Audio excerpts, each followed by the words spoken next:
Welcome to the Deep Dive, where we take a stack of sources, articles, research papers, data sets, and really just try to distill the patterns and the insights you need to navigate a pretty complex world.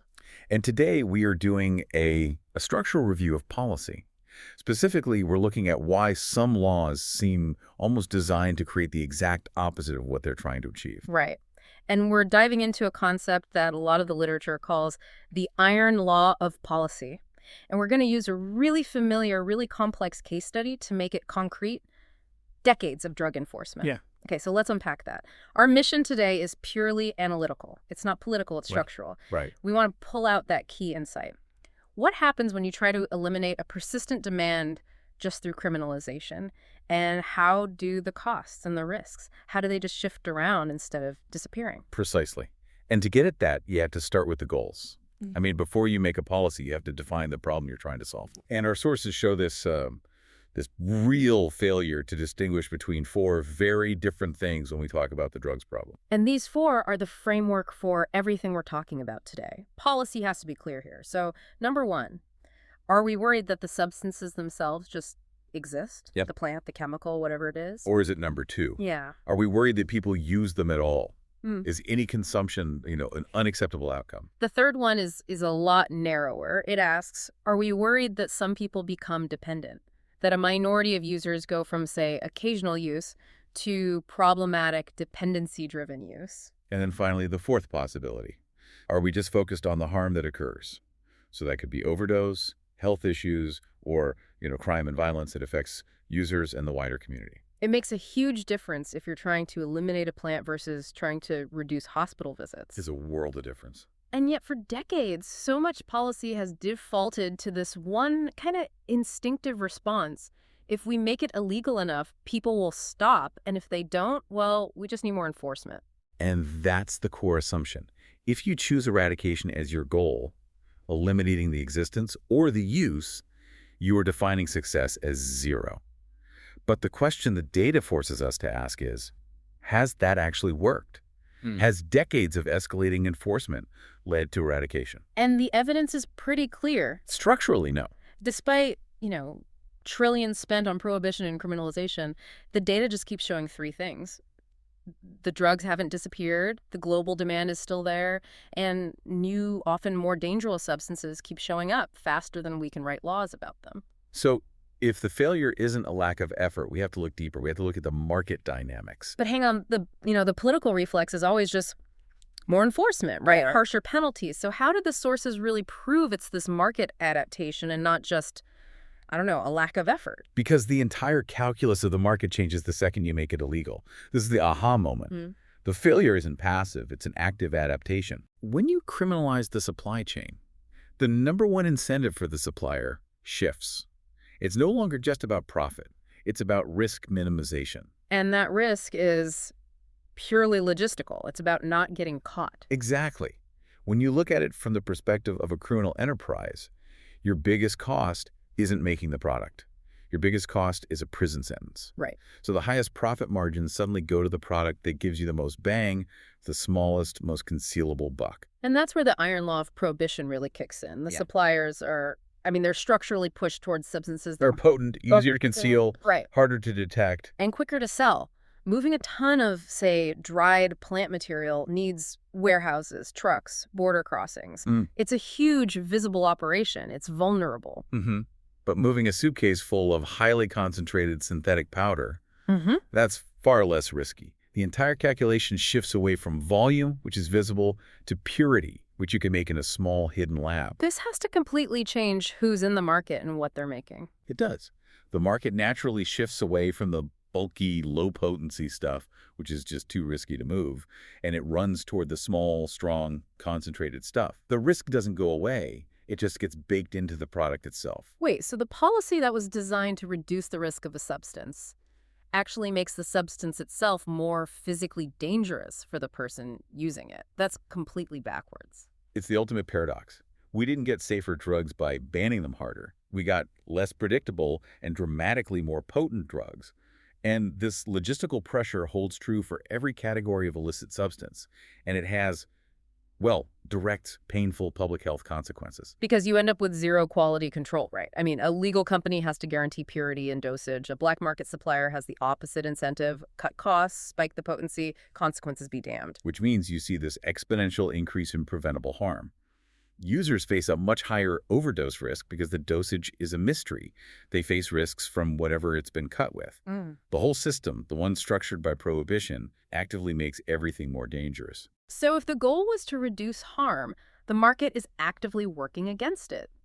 And this just feeds that endless cycle of new substances. Of course. When enforcement cracks down on one supply line, a specific chemical or crop, the market is just too agile to quit. It just innovates. It bypasses the law. And that's when you see the explosion of synthetics or diverted pharmaceuticals filling that demand gap. You see this everywhere, the shift from, traditional cannabis to super potent extracts, or the appearance of synthetic cannabinoids when they target other stimulants. The market always moves faster than the law. It's a perpetual self-defeating cycle. Uh-huh. And if you look back at history, like some of the sources do, you can see how much the framing matters. There was a time in the UK when drug use was treated more like a public health issue, something for doctors to manage, not just police. And that's a key distinction. When the policy leaned harder into punishment, did the drugs go away, or did our ability to regulate them go away? The evidence strongly suggests it was the latter. When you hand the entire supply chain over to criminals, you also hand over all quality control, all dosage safety, all oversight. The market's logic takes over, and the user pays the price. Okay, let's pivot from those abstract market forces to the social impact, because this is where the cost of this iron law really hits home for you listening. Who actually carries this concentrated risk? It's not evenly distributed at all. It concentrates right along the lines of economic class. People with money, with stability, they can usually find a safer supply, they can get discreet treatment, they can avoid the whole punishment system. The iron law barely touches them. But for people who are marginalized by poverty, lack of housing, lack of support, they're the ones forced to take the bigger risks. They use the cheaper, more unpredictable stuff. The exact high-potency, unregulated products that the adaptation created. Right, and they absorb the full legal and health consequences of the whole system. The harm doesn't just vanish. It lands on the most vulnerable people, and then those consequences get shifted onto public systems. This is such a huge point. We tend to think about the costs of drug policy so narrowly. The police budget, courts, prisons, but that's just the tip of the iceberg. The much heavier costs, they land somewhere else. They're hidden from the policy balance sheet, and they show up as strain on public services. We're talking about massive cost shifting. Can you detail that for us? Where does the financial burden actually end up? Well, first and foremost, it lands in emergency healthcare. Every overdose that needs naloxone, every infection from contaminated supplies. Those are direct, huge, immediate costs that ERs and public health systems have to bear. And that's just the acute crisis. Then you've got the long-term strain. Exactly. You see enormous costs as long-term treatment in mental health services, in social care for families affected by incarceration. And then there's the massive societal cost of just lost productivity, lost potential. And when those systems are straining, we almost never connect it back to the policy that created the strain. We just call it pressure on our hospitals or a mental health crisis. Right. We fail to trace it back to the policy choices that funneled the most dangerous, unregulated products to the people least able to handle that risk. It's a fundamental and very expensive mistake in how we allocate societal burdens. So if the actual goals are reducing harm, creating stability, controlling costs, the evidence from decades shows that relying only on punishment is a very expensive way to miss those targets. It is. So what's the takeaway here for the listener? I think we have to be really clear. Questioning the effectiveness of punishment is not an endorsement of drug use. It is not saying drugs are fine. No, absolutely not. Our analysis is strictly about system design and incentives. It's about recognizing two persistent realities. Demand exists, and markets adapt to risk. So the choice, as the data suggests, isn't between being tough and giving up. It's between managing a persistent reality, the existence of demand, or continuing to pay the catastrophic hidden costs of ignoring how markets actually work. And this is why this case study matters so much for understanding the iron law of policy in general. Drugs aren't some weird exception. They're the clearest, most visceral example of the concept. They show us exactly what happens when a behavior persists, punishment escalates, and you ignore the fundamental economic incentives. The harm that results gets treated like a moral failure, not as a direct, predictable outcome of the system's design. The system designed to stop the behavior instead designed a riskier product. And this pattern is just a theory. The sources point to this huge body of evidence, from public health data in Europe to criminology research across the Americas. Right, we're talking about comparative data. You can look at the outcomes, like measurable drops in overdose deaths or justice system costs in places that shifted their goals. Think about Portugal's decriminalization model or harm reduction programs in Switzerland and the Netherlands. And those alternative models show that when you accept demand exists and you focus on managing risk, the outcomes for public safety and cost are often much better. Recognizing these patterns, that prohibition encourages potency, that it concentrates risk and shifts costs, that's the first step to better policy. The data is just so clear about what happens when you create these logistical incentives for concentration. Absolutely. The system rewards adaptation, and that adaptation, when it's unregulated, just increases harm.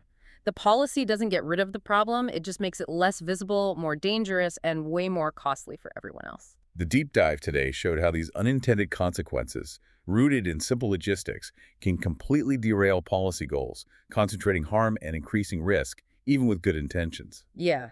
If you take away just one core idea, let it be this. Policy doesn't make problems disappear, it shifts them. And that shift can be incredibly expensive. Which brings us to our final thought for you to chew on.